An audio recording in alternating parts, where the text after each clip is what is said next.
I'm sorry, I ran out of space in the card and I just completely forgot to turn this darn thing back on again, so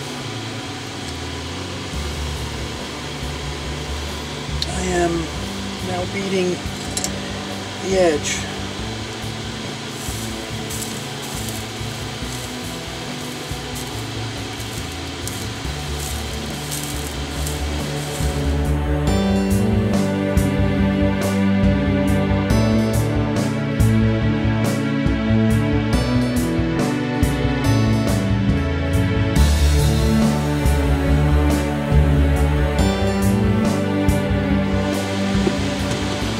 Anyway, while the camera was off, I was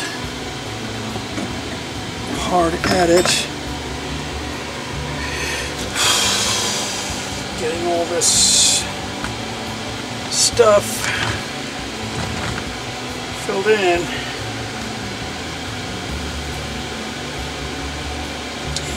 and I ran into a fair amount of trouble with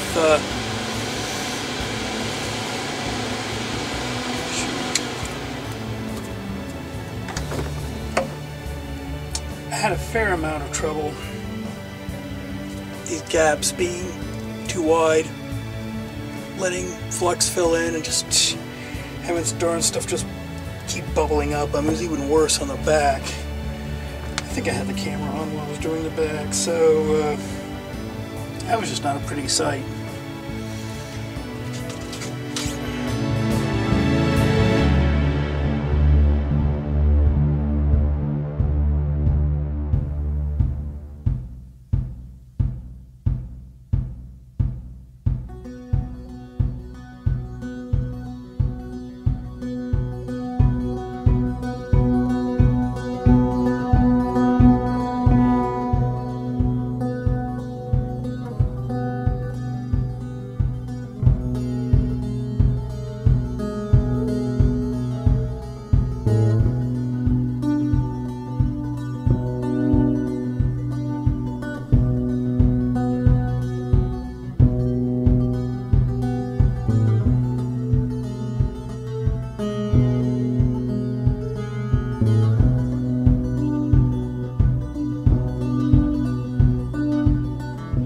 Alright, I'm finally getting around to doing a, well, I don't know, a recap of this thing, or say post-mortem. Well, I don't know. I kind of like the concept here. I'm actually pleased with the overall design. The only thing I'm not happy about is the soldering job. I made quite a few mistakes here. One mistake I made was being too overly cautious about the first soldering up top. I'm not talking about binding the pieces initially together, but I'm talking about filling in. I actually went too fast, and not enough solder seeped through to the back, and what ended up happening was when I ended up soldering the back, and there ended up being a lot of flux getting into the grooves and causing a lot of splattering and stuff like that, and essentially ended up having flux trapped between the two layers. So when I actually got around to soldering the front, I actually had some of the stuff practically volcanically erupt, so that kind of sucked.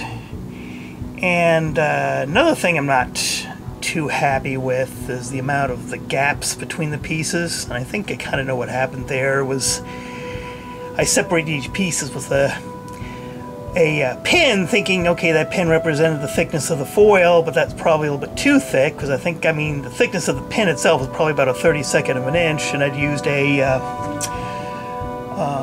pattern shear to cut the pattern out, which left a 32nd of an inch gap. But after doing more research, I'm finding is that not everybody always uses a pattern shear if they're using the copper foil method. So ended up with too much space between the pieces, and so I ended up with soldering joints that just don't, it doesn't look that terribly good to me. But it's been a good learning experience, and given the chance, I'd like to do this kind of piece again. I've got the pattern saved, so I can always dig it out and reuse it. And actually on another piece that I did for my sister recently, I went a lot slower on the initial fill-in of the solder, and I think the solder came out a lot smoother. I had hardly had any problems with bubbling at all. So, and the lines came out much smoother, I think.